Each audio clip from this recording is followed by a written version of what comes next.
자, 이어서 눈물에 대해서 조금 더 살펴보도록 하겠습니다. 자, 누에게 구성, 눈물의 구성은 크게 세 개의 층으로 구성이 되어 있다라고 말씀을 드렸고요.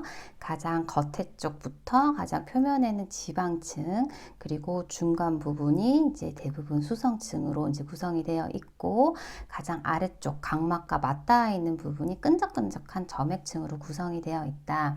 그러면서 대부분 이제 수성층이 이제 대부분을 차지하고 있다라고 말씀을 드렸죠. 사실 눈물의 그 주 기능은 수성층이 다 하고 있는 거고, 요것을 각막과 부착시켜주고, 혹은 이 수성층의 그 물질들이 증발되는 것을 막아주는 어떤지 보호하는 역할을 나머지 층들이 해주고 있는 거예요. 도와주고 있는 겁니다, 사실은.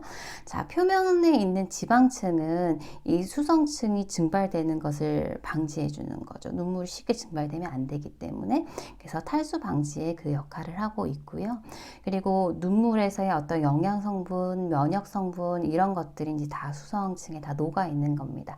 그래서 수성층은 대사 그리고 면역과 관련을 한다. 이렇게 보시면 되겠고, 맨 아래쪽 각막과 맞닿아져 있는 이 점액층 같은 경우에는 눈물이 각막을 잘 적셔줄 수 있게끔 잘 붙어 있어야 되잖아요. 그래서 각막에 잘 붙을 수 있도록 도와주는 층이 점액층이다라고 말씀드렸습니다. 자, 이렇게 이제 구분을 해보시면 되겠고, 자, 그러면 각 층들이 만들어지는 곳이 어디에서 이제 이 눈물이 분비가 돼서 만들어지는지 한번 살펴보도록 하겠습니다. 자, 먼저 지방층, 표면에 있는 지방층을 만드는 눈물선은 어디냐면은, 자, 마이봄선이 있는데, 마이봄선 들어보신 것 같으시죠? 마이봄선 같은 경우에 저희가 앞서서 살펴봤었던 그 안검에 있어가지고, 안검 부분에서 그 장력을 결정해주는 검판선 안에 있었어요. 검판선 안에. 그림에서 한번 살펴보시게 되면은 지금 요 도톰하게 생겨 있는 요게 이제 지금 상안검이고 하안검이고 한 그림이고, 이 안검 안에 요쪽 부분이 이제 검판에 해당되는 부분인데, 검판 안에 오골오골하게 되어 있는 여기 있잖아요. 여기가 바로 눈물에서의 어떤 지방 성분을 만들어 줄 수 있는 마이봄선이 존재를 하고 있는 거죠. 오골오골한 부분.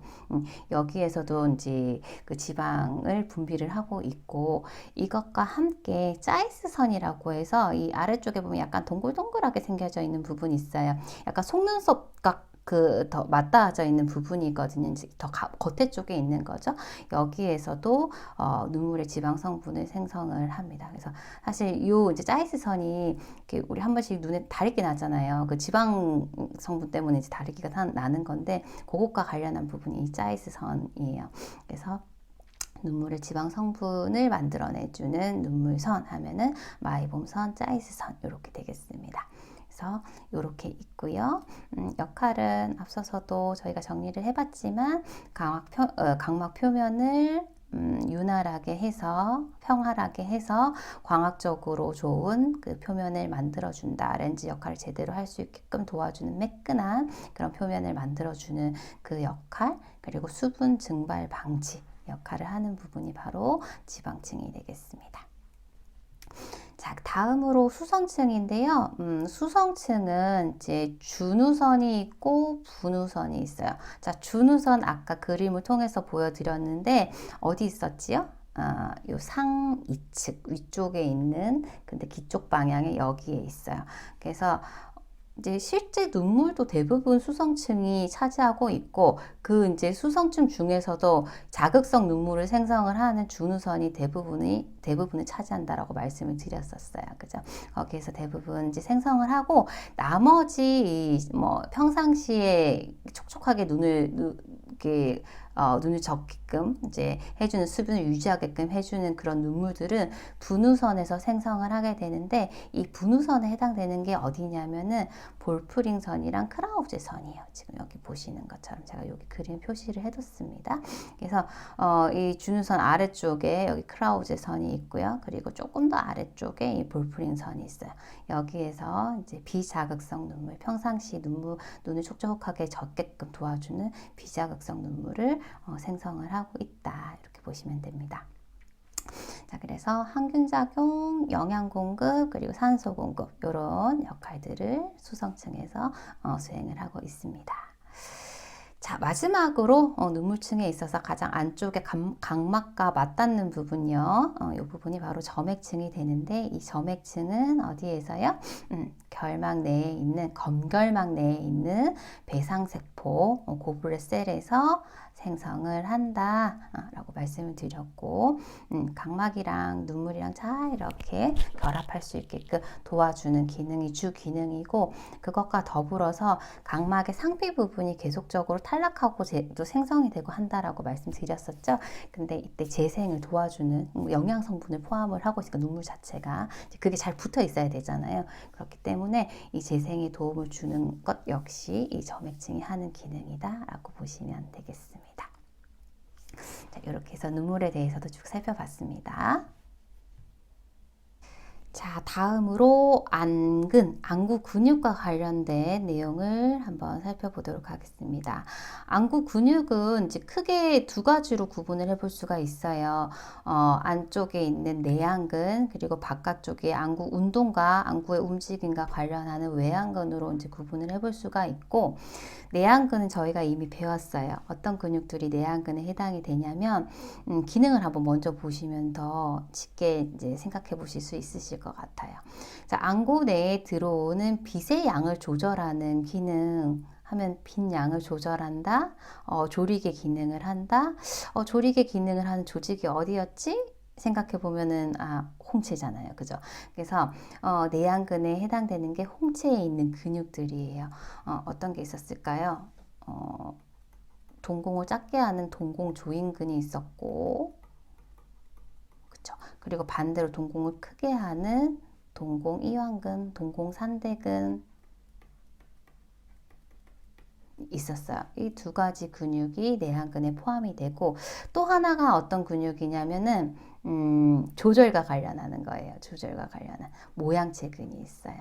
실제적으로 이제 이 모양체근이 수축하고 이완하면서 조절할 수 있게끔도 만드는데 이 가까운 곳을 보기 위해서 굴절력을 높이는 이 조절 작용이 일어날 때 같이 동반해서 일어나는 반사작용으로서 눈을 축동시키는 작용이 같이 일어나거든요.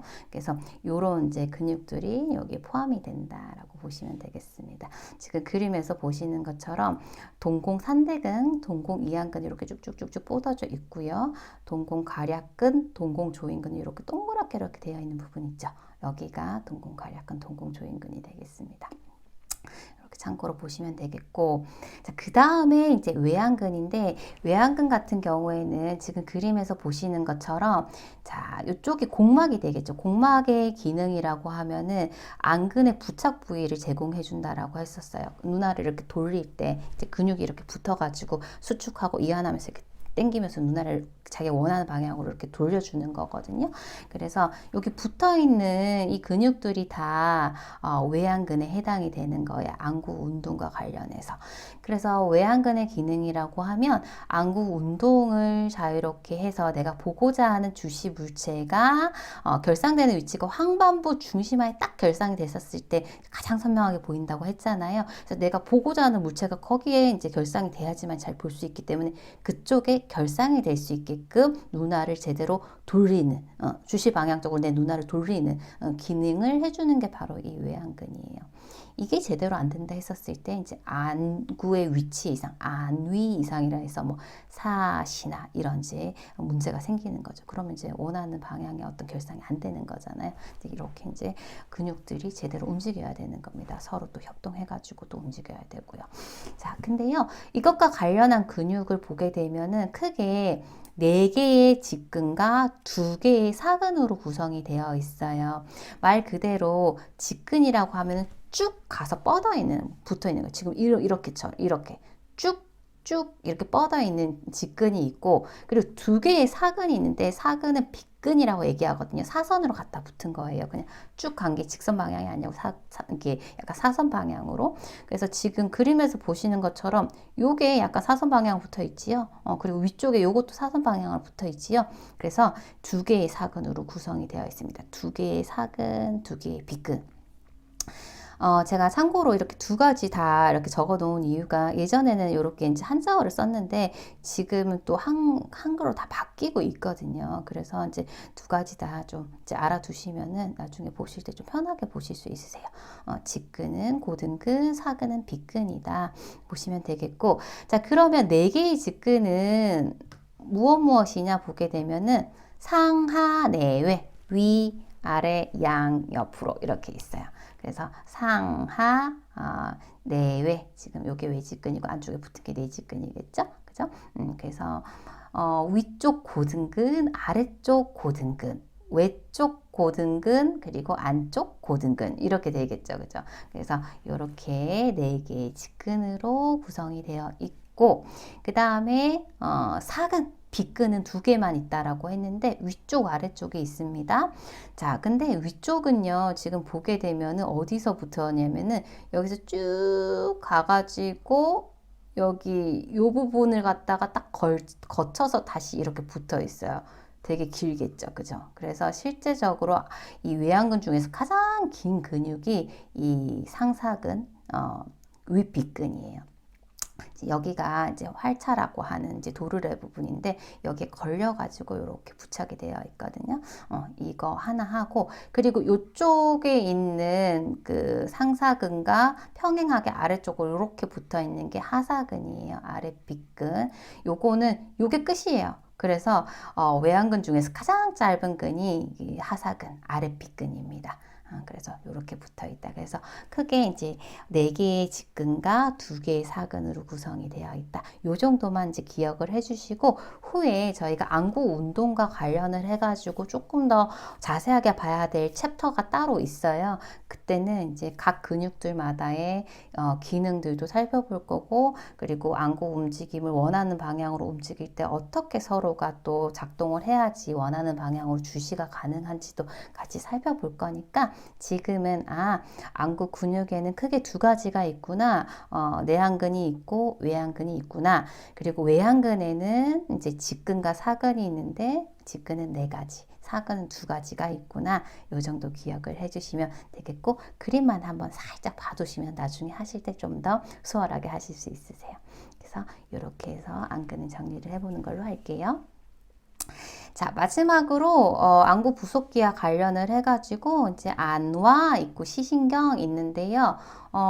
안아는 지금 보시게 되면은 7개의 뼈와 7개의 뼈와 지금 3개의 구멍으로 구성이 되어 있다 했습니다. 자, 7개의 뼈라고 하면은 전두골, 이마뼈, 그리고 누골, 눈물뼈, 관골, 광대뼈, 상악골, 위턱뼈, 그리고 이제 나비 형태로 생겼듯이 저편골, 나비뼈, 그리고 사골, 벌집뼈, 그리고 구개골, 입천장뼈, 총 이제 7개의 뼈, 그리고 고기 사이에 3개의 구멍이 있어요. 상안하열, 하안하열 해가지고 눈과 관련한 신경들, 뇌신경 중에서 눈과 관련한 신경이 이제 안신경이라든지 아니면은 이제 동안신경, 활차신경 이런 이제 신경들이 있거든요. 그런 신경들이 지나가는 통로가 이제 위 아래 있고 그리고 시신경 구멍이 하나 있고 이렇게 해서 눈과 관련한 뼈라고 하면은 7개의 뼈 그리고 3개의 구멍 이렇게 구성이 되어 있다 정도만 기억해 주시면 되겠습니다. 자, 마지막으로 시신경인데요. 이제 시신경 다발 지나가는 그 모습이 딱 떠올려지셔야 되세요. 자, 봐보세요. 여기 보시게 되면 안구가 있고, 실제 이제 요 망막에 결상이 될 텐데, 결상된 이 정보를 지금 여기 시신경 다발이 지나가고 있는 시신경 유두 부분이 되겠죠. 여기를 통과를 해서 이제 대뇌까지 이렇게 전달이 되는 경로가 바로 이제 시신경 경로 시로가 되겠습니다. 시로. 여기까지 제대로 잘 전달이 돼야 이 오는 과정에 아무 문제가 없어야지만이 제대로 된 상으로 인지가 되겠죠. 그래서 지금은 이제 실제 결상된 정보가 대뇌 CP질까지 전달되는 그 경로가 어떻게 되는지만 저희가 한번 알아보고, 사실은 여기에 어떤 부분에 문제가 생기는지에 따라서 시야의 어떤 결손 형태가 달라져요. 이런 식으로 아예 한쪽만 안 보이는 뭐 오른쪽 맹, 혹은 이제 반쪽만 안 보이는 반맹, 이런 식으로 다양한 형태로 사실은 생기거든요. 역시 이것도 시야 챕터에 가가지고 저희가 어떤 부분에 문제가 생겼을 때 이러한 시야 결손의 형태로 나타나는지 살펴보실 거기 때문에, 지금은 시로가 어떤 경로로 이제 이루어지는지, 그러니까 결상되는 정보가 대뇌 CP질까지 올 때 어떤 경로를 통과해서 오는지 그 경로만 좀 기억을 해두도록 하겠습니다. 자, 그래서 이제 시신경, 어떤 시자극이 있었는데 이 시자극이 신경을 통해 가지고 이게 대뇌까지 들어오는 이 경로 한번 이제 살펴보게 되면은, 자, 그림을 보시게 되면은 각각 눈에서 영상이 들어와요. 그죠? 그치만 하나로 저희는 인지를 하죠, 사실. 자, 첫 번째로 이제 시신경을 통과를 하겠죠. 시신경. 그리고 각각 들어왔지만 이 정보들이 서로 이렇게 주고받습니다. 시신경 교차를 통과를 해서요. 첫 번째는 시신경, 그 다음에 시신경 지금 교차되는 부분입니다. 그 다음에 그 아래쪽으로 오는 이 부분이 바로 시삭이에요. 시삭. 그리고 지금 이렇게 모여져 있는 부분 있죠? 여기가 외측 슬상체라고 하는 부분입니다. 외측 슬상체를 통과를 하고, 여기에서 여러 가지 가닥가닥으로 이제 나누어지잖아요. 여기가 바로 시방사. 그래서 다섯 번째 시방사를 통과를 해서 마지막으로 대뇌 CP질까지 이렇게 제대로 다 와야지만이 실제 물체의 모습으로 저희가 인지가 가능한 거죠. 그래서 이 경로를 한번 쭉 정리를 해보시면 되겠습니다. 처음에 시신경, 그 다음에 교차되는 시신경 교차 부분, 그 다음에 시삭, 그 다음에 외측 슬상체, 그 다음에 시방사, 그 다음에 대뇌 CP질, 이렇게 해서 한번 직접 정리를 해보시고요. 나중에 저희 요거 그림도 다 같이 한번 그려보실 거예요. 그려보셔야지 결손 형태도 어떻게 되는지 외우지 않고 이제 이해하실 수 있거든요. 그래서 지금은 경로만 한번 정리를 해주시면 되겠습니다. 자, 뭐 전반적인 내용은 다 살펴봤고요. 나머지 한 가지만 더 정리를 하고 이번 챕터는 마무리를 하도록 하겠습니다. 자, 안구의 영양 공급원을 각 부분마다 조금 정리를 해보려고 하는데, 저희가 이제 처음에 들어갈 때 기본적으로 영양 공급을 가장 많이 해줄 수 있는 부분은 혈관이 많이 분포한 부분이다. 그래서 사실 그 중간 그 막에 해당되는 그저 포도막이라고 한다라고도 했죠. 혈관이 많이 분포하고 또 색소도 많다 보니까 그 부분에서 보통 이제 혈관이 없는, 영양 공급이 자체적으로 안 되는 부분에다가 이렇게 도움을 준다라고 얘기를 했었는데, 그래서 그것과 관련해서 실제 뭐 각막이나 뭐 공막이나 수정체나 이런 데는 이제 혈관이 없고 공막은 이제 일부 있기만 하고 하잖아요. 그래서 그런 이제 조직들에서 영양 공급을 어디에서 받고 있는지 한번 정리를 해보려고 해요. 기본적으로는 이제 자체적으로 영양 공급이 안 되는 그런 조직들은 인접해 있는 혈관이 분포한 곳에서 영양 공급을 받는다고 그냥 그림으로서 먼저 떠올려 보시면은 가장 이제 접근하시기는 제일 쉬우실 겁니다. 자, 먼저 각막 같은 경우에 렌즈 역할을 하기 때문에 혈관이 없고 투명한 곳이기 때문에 주변에서 영양을 공급을 받아야 되는 대표적인 조직이잖아요. 떠올려 보시게 되면은 눈물에도 영양이 있죠. 그죠? 그래서 눈물을 통해서 영양도 공급을 받고, 그리고 눈물 내에 이제 산소도 있거든요. 그죠? 눈물 안에도 산소가 있고, 그리고 대기에서도 또 산소 공급을 받는 거고. 그래서 눈물을 통해서 영양 및 산소 공급을 받고요. 그리고 방수에도 영양 성분이 있었어요. 그죠? 방수 보게 되면 전방과 후방이 있는데, 실제적으로 각막은 전방에 가깝기 때문에 대부분 전방수에서 영양 공급을 받고 있다라고 보시면 되겠습니다. 자, 그리고 각막 같은 경우에 각막이 끝나는 부분, 그러니까 각막이랑 공막이랑 이행되는 부분 있잖아요. 거기가 각막 윤부인데 여기에 이제 약간의 혈관이 분포를 하고 있어요. 그래서 여기에서도 영양 공급을 받고 있다. 것도 뭐 굳이 말하면은 사실 모양체, 아니 선모체, 모양체라고도 하고 여기에서도 영양 공급을 받죠. 그죠? 그래서 주변에 있는 혈관이 많이 분포하고 있는 조직에서 영양 공급을 받고 있으니까 꼭 여기에만 딱 한정하지는 마시고 이렇게 이제 이해를 하시면 되겠습니다.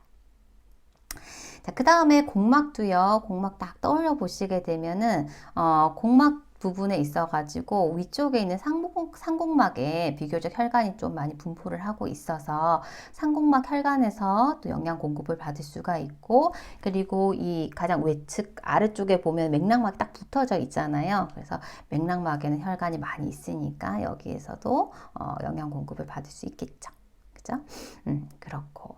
그 다음에 이제 수정체 같은 경우에 이제 대부분 방수에 의해서 영양 공급을 받습니다. 그죠? 그래서 받는다 보시면 되겠고, 그 다음에 수정체 뒤쪽으로 이제 초자체, 유리체가 이렇게 다 이제 둘러싸고 있잖아요. 근데 실제 이제 초자체 유리체에 뭐 어떤 영양 공급원이 있는 건 아니고 맥락막을 통해서 받은 영양을 이제 수정체에 전달해주는 그런 이제 영양 공급책으로서 그 기능을 하고 있어요. 그래서 초자체를 통해서 영양 공급을 받을 수 있고요. 초자체는 맥락막 혈관을 통해서 받는 거죠, 그죠? 이렇게 전달을 해주는 겁니다, 그죠? 이렇게 보시면 되겠고, 자, 망막은 좀 영양 공급 그 원에 대해서 잘 기억을 해주셔서 외워두셔야 됩니다. 망막 역시 그 이제 투명한 신경섬유층이잖아요. 그래서 영양 공급을 주변에서 받아야 되는데 망막과 바로 인접해져 있는 이제 맥락막에서 영양 공급을 받을 수 있겠죠. 근데 그거는 망막 영양에 있어서 한 3분의 1 정도 맥락막에 있는 모세 혈관을 통해서 받고, 나머지는 망막에 통과하는 망막 중심 동맥이 있습니다. 여기에서 3분의 2 정도의 어떤 영양 공급을 받는다라고 보시면 되겠습니다. 자, 그리고 중심화 부분, 중심화도 맥락막 모세 혈관을 통해서 영양 공급을 받는다. 그래서 영양 공급처 했었을 때 꼭 외워두셔야 된다라기보다 이제 기본적으로 주변에 있는 혈관을 통해서 혹은 눈물이나 방수나 이런 이제 영양 공급이 가능한 그런 부분을 통해서 영양 공급을 받는데, 그래도 꼭 외워두셔야 되는 부분을 조금 체크를 해보면은 망막 하고요. 그 다음에 각막 정도는 좀 기억을 해주시면 좋겠습니다. 그래서 각 부분별로 해서 영양 공급처에 대해서도 한번 정리를 해봤습니다. 자, 그러면 저희가 많지 않은 듯 많은 내용들을 한번 살펴봤는데, 그 내용에 있어서 조금 더 중요하게 짚고 넘어가야 되는 부분들에 대해서 한번 문제를 통해서 다시 한번 확인을 해보도록 할게요. 자, 저희 방수 살펴봤는데, 자, 방수 문제는 아니지만 한번 이 기능에 대해서 한번 떠올려 볼까요? 딱 중요한 기능 하나만 떠올려 보실게요. 방수, 안압 유지, 이거 다 떠올려 주셔야 되세요. 그죠? 물론 방수 안에는 여러 가지 영양도 있고, 하지만은 다른 것보다도 일정한 양만큼 계속적으로 생성하고 빠져나가는 것이 선순환이 이루어지고, 그래야지만이 적절한 안압이 유지가 된다. 그래서 방수라고 하면 제일 먼저 떠올려야 되는 게 안압 유지. 거기에 조금 더 나가면은 이 안압이 너무 높아지면 발생하는 녹내장, 요 정도까지는 딱 연결해서 기억을 해주시길 바라겠습니다. 자, 방수에 대한 설명으로 바르지 못한 것은 했는데, 무색 투명하다 맞고요. 방수 수정체에 영양 공급할 수 있다라고 말씀드렸습니다. 마찬가지 각막에도 영양 공급하지요. 그리고 0.2ml의 용적을 가진다라고 했습니다. 했고요. 자, 근데요, 백내장 질환과 관련하는 건 아니죠. 백내장 질환과 관련하는 부분은 네, 수정체의 혼탁에 의해서 발생을 하는 겁니다. 그죠? 그래서 답은 5번으로 체크를 해주시면 되겠고요.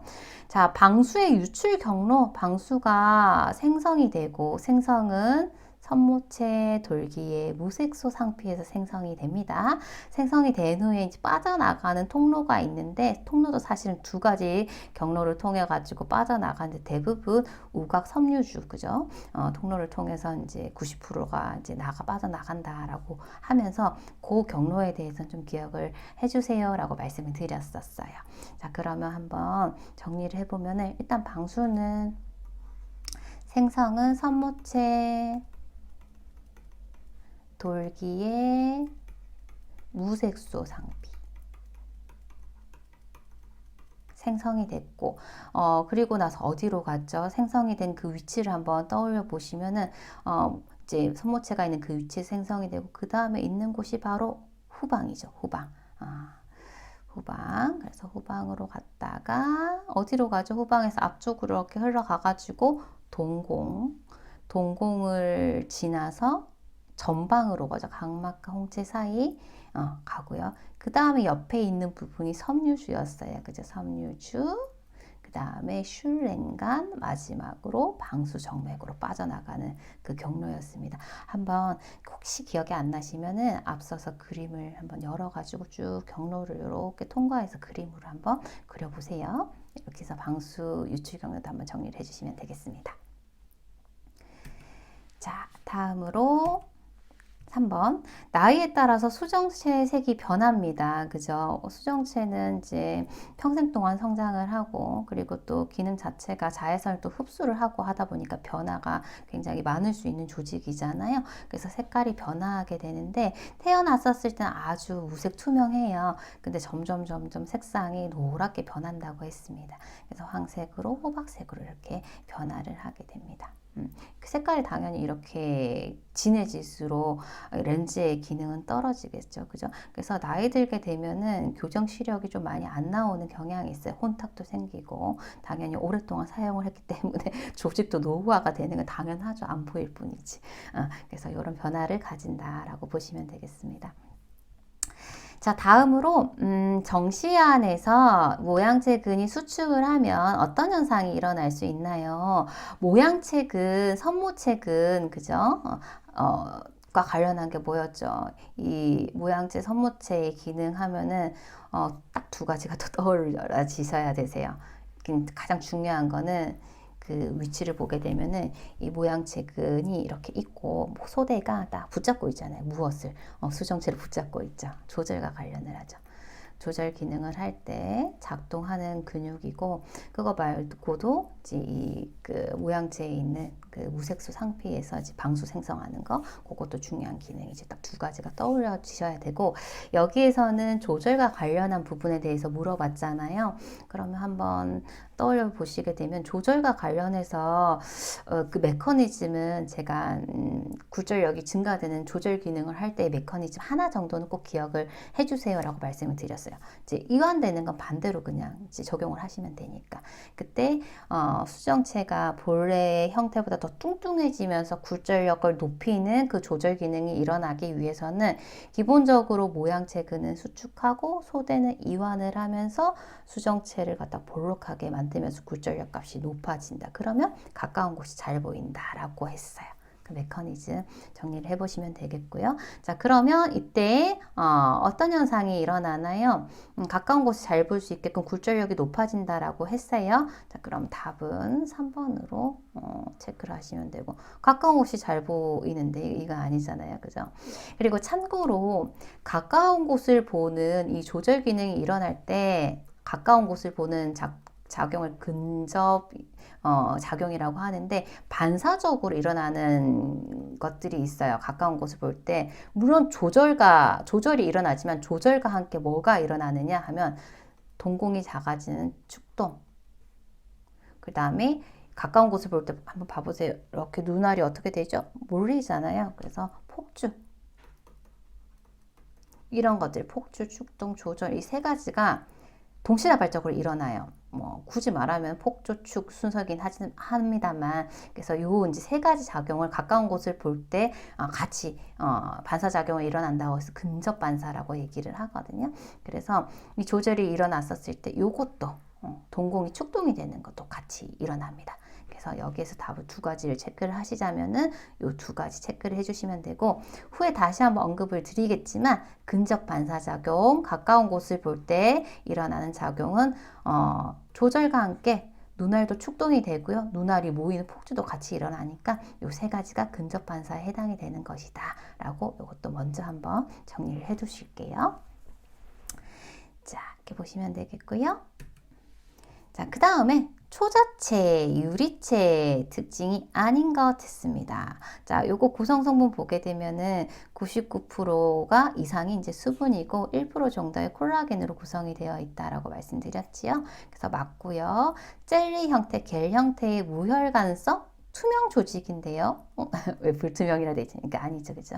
그래서 답은 일단 2번으로 체크를 하시면 되겠고, 안구 용적의 3분의 2 정도를 차지한다. 안구 전체 용적이 한 6.5cc 정도 됐었고, 초자체는 한 4cc 정도 된다고 말씀드리면서 한 3분의 2 정도 차지한다고 했거든요. 맞고요. 투명해야 되겠죠. 빛이 통과하는 경로에 해당되는 부분이기 때문에 투명해야 되고, 그래서 이제 영양 공급은 주변에서 받아야 되는데 인접하고 있는 영양 공급을 해줄 수 있는 맥락막에서 영양 공급을 받습니다.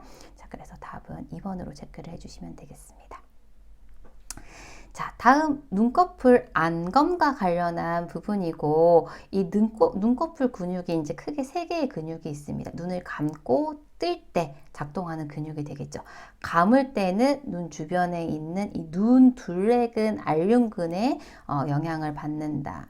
눈을 뜰 때는요, 눈꺼풀 올림근, 상안 건거근하고 뮬러근의 영향을 받아가지고 눈을 뜰 수 있는데, 응급시에는 뮬러근이 작동을 하고 평상시에는 이 상안 건거근, 눈꺼풀 올림근이 이제 작동을 한다라고 말씀드렸어요. 자, 그래서 답은 1번으로 체크를 하시면 되겠습니다. 자, 다음으로 결막과 관련한 내용이네요. 자, 결막과 관련이 없는 것 했는데, 결막에는 배상세포가 있죠. 배상세포가 있어가지고 뭘 생성을 했었죠? 눈물에 있어서 점액 생성에 도움을 준다. 이 점액, 끈적끈적한 점액 때문에 이렇게 마찰을 감소시켜 준다라고 했었어요. 눈물이 좀 잘 부착이 될 수 있게끔 도와주기도 하고요. 그죠? 있었었고, 그 다음에 면역 기능을 한다. 림프가 많이 분포를 하고 있었거든요. 맞고요. 자, 그 다음에 결막은 혈관성이다. 특히 이제 그 검결막 부분에 혈관이 많이 분포를 하고 있었었고, 그 다음에 방수를 생성을 한다. 하는 곳은 어디였죠? 모양체 돌기, 선모체 돌기, 무색소 상표 생성을 했기 때문에 요거는 아니고요. 자, 5번 투명한 점막이다. 맞습니다. 그죠? 그래서 답은 4번으로 체크를 해주시면 되겠습니다. 자, 8번 누액의 배출 경로. 자, 누액이 처음에 어디서부터 시작을 하죠? 누점, 상하 누점에서 시작을 합니다. 그리고 아래 위에 있지만 이제 누점이 만나고요. 그죠? 공동 이제 누소관을 통해 가지고 와서 공동 누소관으로 와가지고 그 다음에 눈물이 모이는 눈물 주머니 누낭을 통과를 하게 되고 그 다음에 비류강 합의강을 통해서 눈물이 배출이 되죠. 코 쪽으로, 그죠? 이렇게 보시면 되겠습니다. 그래서 답은 1번으로 체크를 하시면 되겠습니다. 자, 마지막으로 저희가 여태까지 눈과 관련해서 눈의 어떤 구조적인 부분 그리고 생리적인 부분에 대해서 쭉 한번 살펴봤는데 이 내용을 이제 영상을 통해서 한번 보시면 조금 더 정리가 쉬우실 것 같아요. 그래서 같이 한번 영상을 보시면서 이 챕터는 마무리를 하도록 하겠습니다.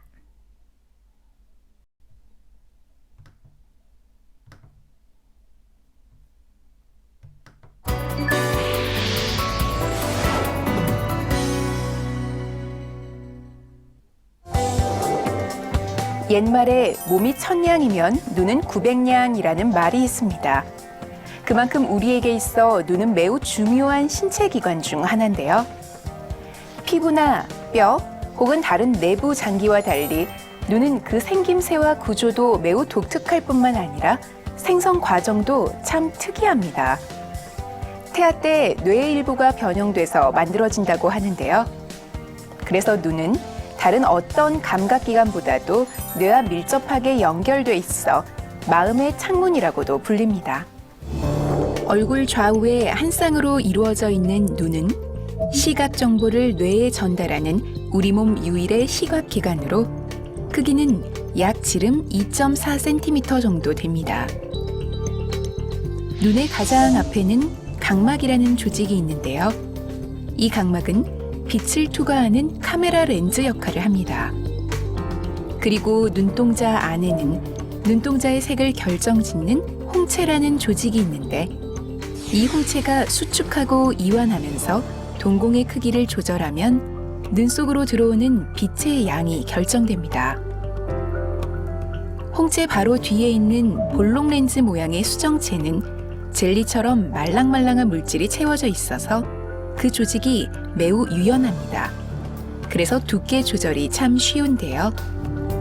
때문에 눈과 물체와의 거리에 따라 수정체가 두께를 조절하면서 피사체에 정확히 초점을 맞추는 역할을 합니다.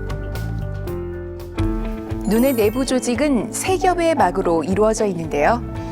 안구의 가장 바깥쪽은 무혈관성 섬유층인 섬유막이, 중간층은 혈관성 조직인 포도막이, 그리고 가장 안쪽엔 신경 조직인 망막이 있습니다.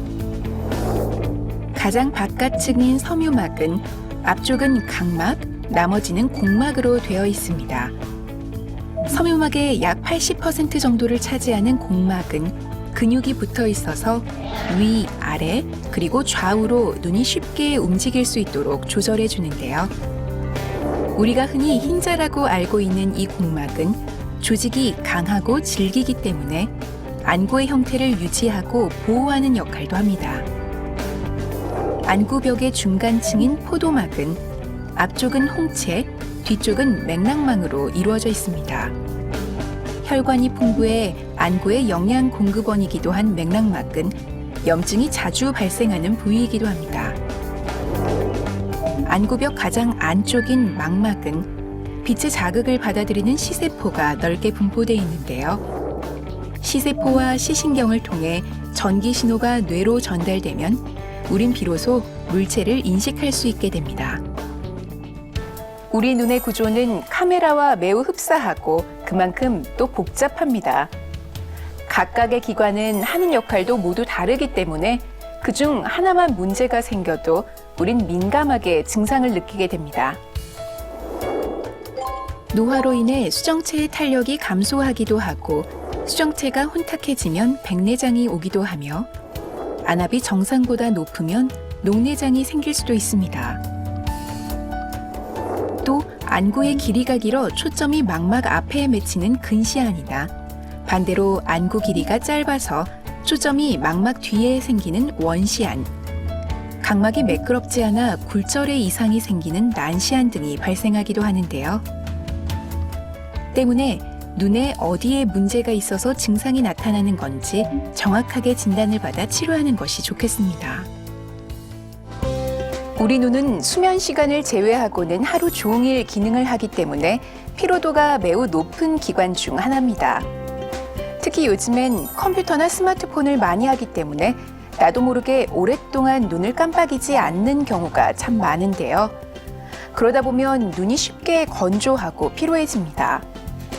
따라서 스마트폰을 30분 정도 사용하면 10분 정도는 먼 곳을 바라보거나 눈을 감은 채 조금 쉬는 것이 좋습니다. 또 의식적으로 눈을 자주 깜빡이거나 가습기를 틀어서 습도를 유지하는 것도 눈 건강에 큰 도움이 됩니다. 방부제가 없는 인공 눈물을 넣는 것도 한 방법인데요. 단, 안약 사용 시에는 반드시 의사의 처방을 받아야겠습니다. 그래도 눈이 자주 불편하다면 안과 전문의에게 정확한 진단과 치료를 받는 것이 바람직합니다.